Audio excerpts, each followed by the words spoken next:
Hot topic and issue pag-usapan natin. Alden Richard naghahanda na sa pagrampa niya sa Bench Body of War passing show. Sa naging sunod-sunod na schedule ni multimedia star Alden Richard sa comeback niya sa telebisyon sa variety show na All Out Sundays at sa pagtanggap niya ng award sa Manila Bulletin as New Maker of the Year, ngayon naman ay naghahanda na rin si Alden sa nalalapit na Bench passing show sa March 21 na gaganapin naman sa SK Mall of Asia Arena. Makikita kasi na todo workout na rin si Alden ngayon para sa paghahanda niya sa bench passing show. Nabanggit kasi ni Alden nang maglabas ang bench ng invitation na talagang paghahandaan niya ito dahil ito rin ang kanyang kauna-unahang bench passing show. Makikita rin si Alden itong 2 linggong sunod-sunod na panay na rin ang kanyang morning run marathon.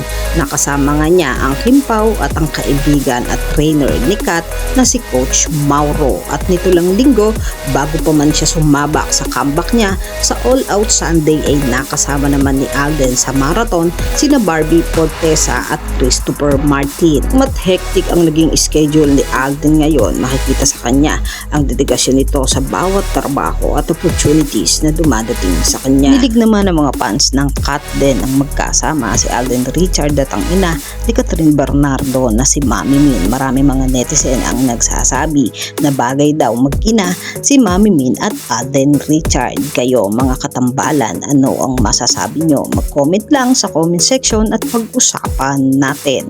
Yan ang mga hot topic and issue dito lamang sa Tambalang JK.